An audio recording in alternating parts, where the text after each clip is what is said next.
Hello, my name is Anthony Rossi, and this will be my second speech for public speaking at IRSC, and this will be my audience for the speech.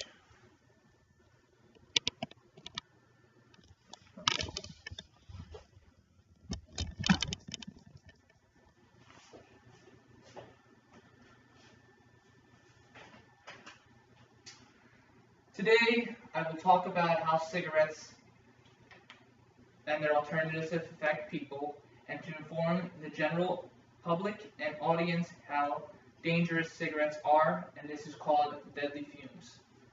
Okay. As a kid growing up in Philadelphia, I witnessed firsthand a lot of close family members and friends and all their parents growing addicted to cigarettes and smoking them. And I always questioned myself and the thought and the idea of why someone would keep consuming all these toxins to kill themselves. And the question is, that if you guys all think the same way I am, maybe you don't know that cigarettes have nicotine, which are very addictive and leave a craving to the smoker. Also, it could be relieving stress or fitting into a social group or a social norm or peer pressure for that fact. But every smoker has their personal preference of why they might smoke and how much they smoke each day. And when I became of legal age, I picked up smoking and I got addicted for about 3 years, and I felt the physical and mental toll it took on me, and I'm glad I kicked it, and I feel a lot healthier and more motivated throughout the day.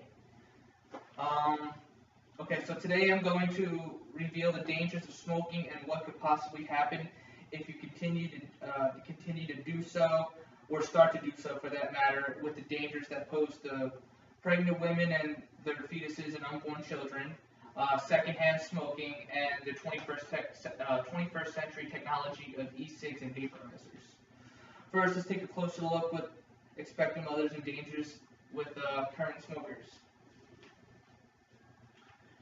Smoking during the postpartum period constitutes a significant health risk for both mothers and children.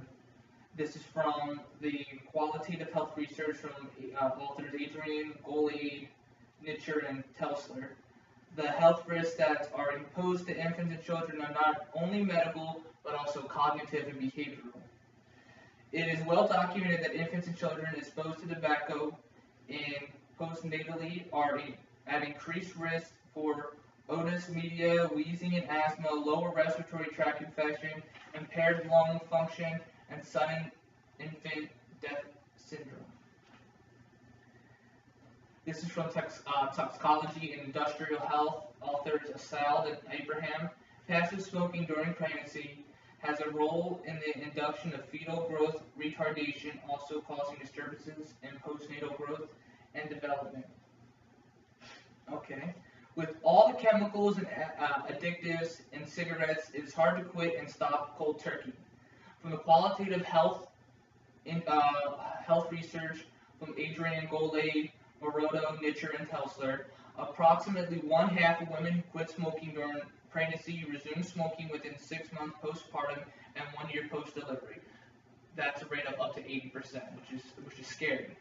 The amount of returns for that. In like manner, as deadly as smoking a cigarette is, secondhand smoke is just as deadly.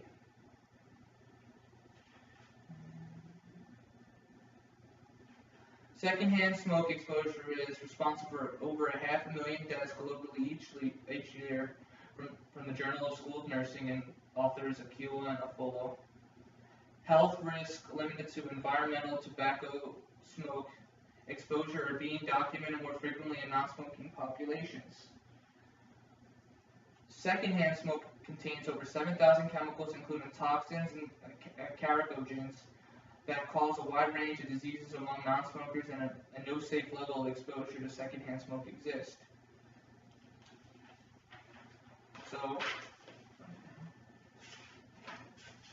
this is a picture of a smoker with, on the right here, that's the smoker's lung, and that's a healthy lung.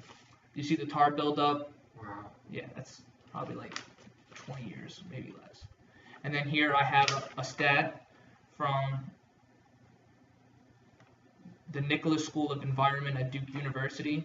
About 443,000 U.S. deaths attributed each year to cigarette smoke. 28% is from heart disease, 29% is from lung cancer, 21% was a chronic obstructive pulmonary disease, 10% from other diagnostics, and then other cancers 8%, and stroke was 4%.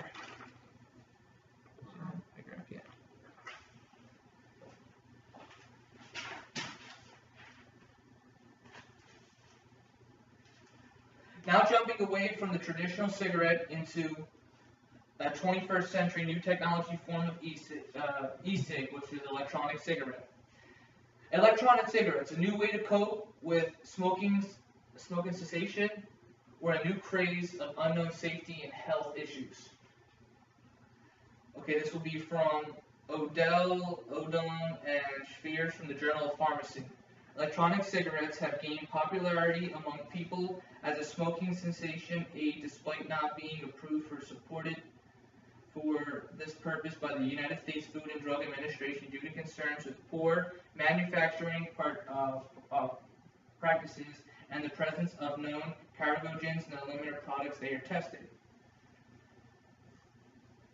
On the other hand, current available evidence indicates that electronic cigarettes are by far less harmful an alternative to smoking, and significant health benefits are accepted in smokers who switch from tobacco to electronic cigarettes.